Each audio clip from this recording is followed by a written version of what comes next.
again, twice in as many days, I am back on your feed. Like, will I stop going on about this event? No, I really won't, because I'm excited and I want you to know about it. And I want you to know that is the kind of place that you should come along and be part of. So I am back today talking with someone else who came to the event. Actually, has been to both events so far and is coming back this year for a third time, just like Amy that we spoke to yesterday. So she's going to be sharing her experiences of being part of it from day one. And why don't I just let her in the room and we can start chatting? Please let me introduce you to Emma Carter. Hello, Hello, how are you? I'm very well. How are you? I'm good. It's so nice to see you. Thank you for coming along and for chatting to me. I'm grateful for you giving your time to share your experiences of coming along to the HR Big Meet. And I particularly love your story. Your story is lovely because we were connected before the first ever HR Big Meet. You Mhm. came into the HR club when I set it up, and we were chatting before the event in year one, and you were like, I'm not sure that I can come, I don't want to come, I don't know about it. And then on the day I went up to someone that I thought was you and was like, oh my god, you're here, because I swear the two of you look so similar. You knew I've got a twin out there. You've got a twin out there.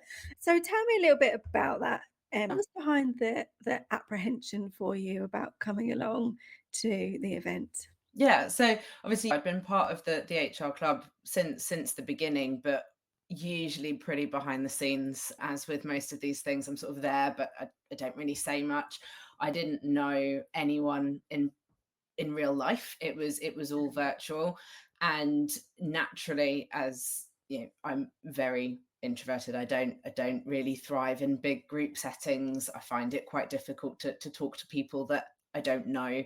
So for me to do something like that was really out of my comfort zone. It was something that I wasn't feeling particularly comfortable with, but I think that the fact that you'd sort of reached out beforehand, and like, I'd obviously bought my ticket. I was like, right, okay, I want to go. So I gave it a go. But yeah, it wasn't even right down to sort of the hour before. There was no guarantee that I was going to show up.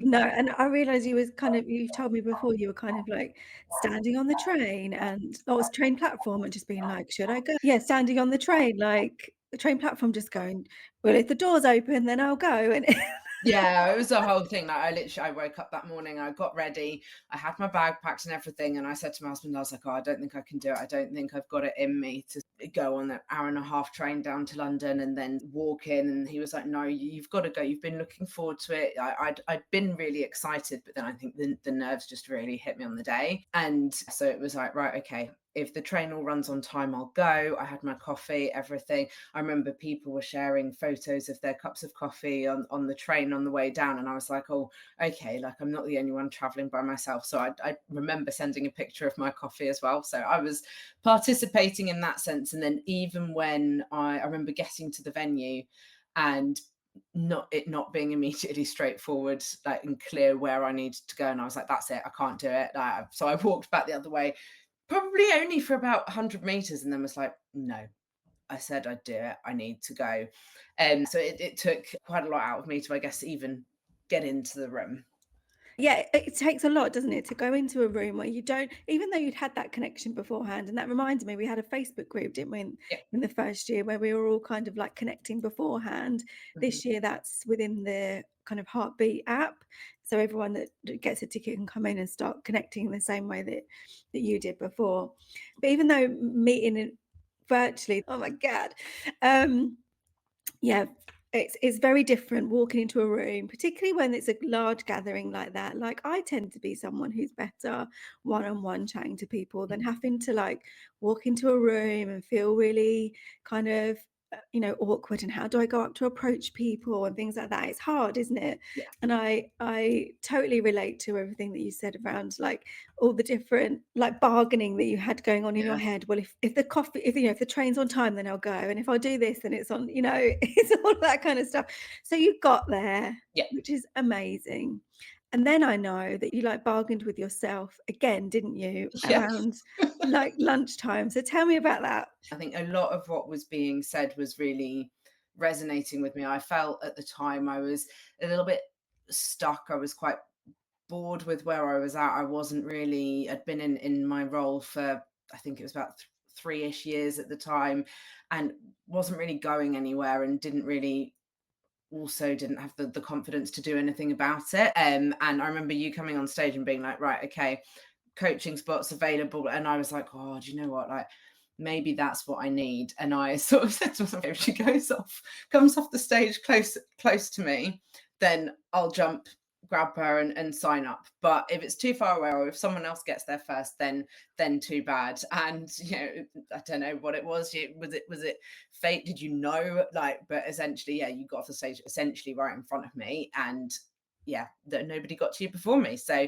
that led to me signing up for coaching sessions, and that then sort of really has led to where I'm at now. It's been, I mean, as I say, it's sort of been sort of nearly 2 years now. Is that it? Feels like a lot longer. Right. Um, but 2 years, of really, is the confidence 100% there yet? No, I don't think it will ever be. But I think the growth that I've seen, and that people around me have seen, both in terms of me believing in what I can do and who I am, but also with, like, participating in, for example, the communities, and speaking up Mm. and reaching out to people and building some of those real connections. That now there are people that I met at the HR Big Meet that we text on a weekly basis, and like that's only been, that was potentially after the second time that I went, but like those connections were, it was more exciting the second time. And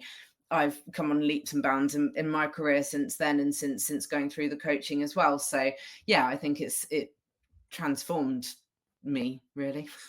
That's amazing. I love what I've never said to you before is that there must have been a subconscious part of you that totally definitely really wanted coaching, because there weren't steps the other side of the stage. There were only steps that side that I got off. There you were. So it's always going to happen. Well, But whatever it takes, it yeah, it happened, and it's amazing. When I promote the HR Big Me, obviously the videos are quite high energy, and it looks like it's a room full on extroverts who are just like super high energy, and there are some of those people in the room, and some days I'm like that, and on stage certainly that's what I like create.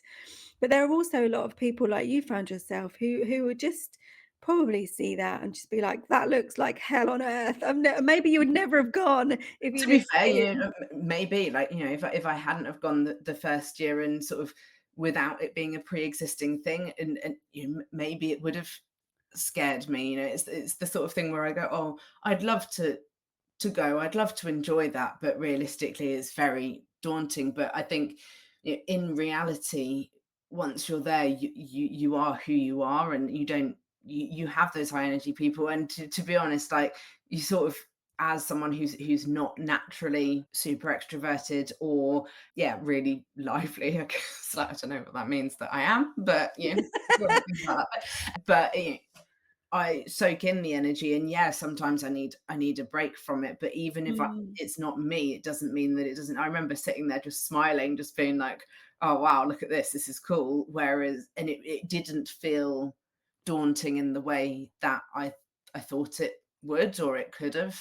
yes. So what would you say to people who see that now, and kind of knowing how you naturally are, and knowing how you might perceive it Mhm. if you hadn't been? What would you say to people who are like similar to you and see it and perhaps find it a bit intimidating? That in real life it's not, and you might find yourself going along with it, and sort of that part of you coming out, because it does exist there somewhere. It's just not sort of as natural. So you might find that you are up there dancing as well, but equally, if you don't, like, absorbing and being surrounded by that energy sort of refills you as well. Like, yeah, fine, you might need a couple of days to recover from a lot of social interaction up straight afterwards, but the feeling that it gives you stays with you much longer. And for me, definitely, sort of some of the challenges that I then went through for, in the past couple of years, the energy and taking myself back to how I felt in the moment at both years' events and within the community as well is has been really what sort of, partially obviously, my husband helped as well, but got me through some of the challenging moments of the past couple of years. That belief in, no, I can do this, and regardless of setbacks, I've got it in me to continue pushing forwards with things. So yeah. 100%. And it's amazing because last year you were a volunteer as well. So you like helped out kind of behind the scenes, and everyone had such nice feedback about like your involvement and the volunteer team. That was And great fun. I loved it. did you enjoy it? Yeah, 7 a.m. putting together goodie bags. I can't think of anything better. I don't know, I made you work. I loved it. So, I mean, I could talk to you for forever. I always enjoy chatting to you. Can I touch slightly on what you said about I don't know who that means I am or something like that, and I'm not like kind of like super lively or whatever.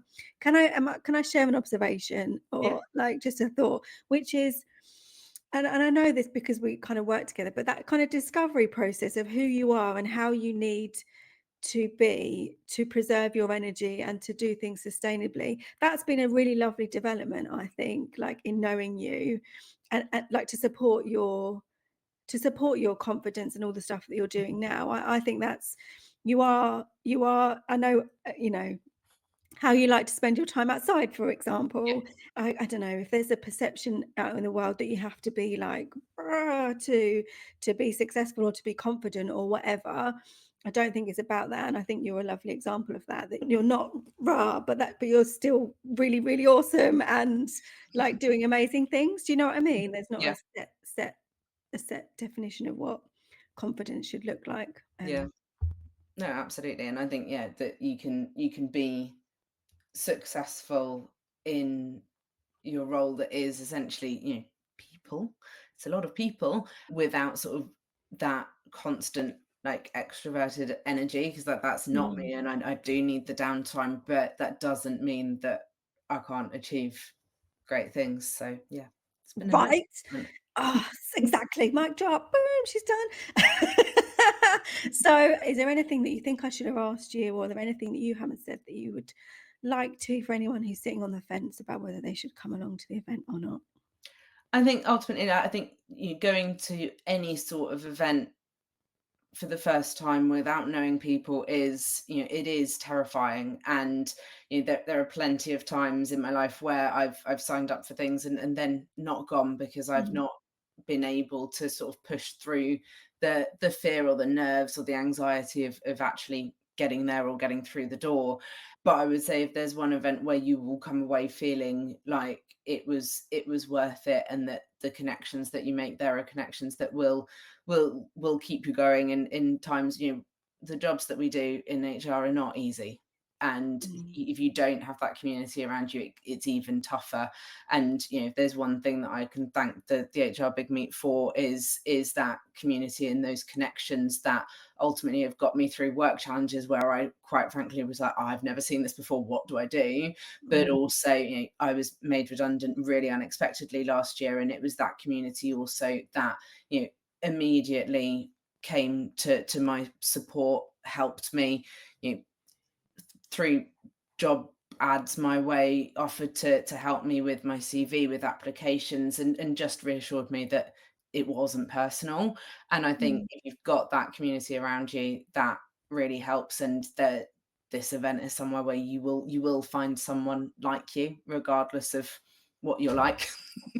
Ah, thank you for sharing that. And it means a lot to me to know that that support has been available because I know for so many people it's well, for me, when I, was in-house HR, I didn't have it. And that's one of the reasons that I've kind of created and do the work that I do now is because like no one should feel isolated in the way that frankly too many HR professionals do.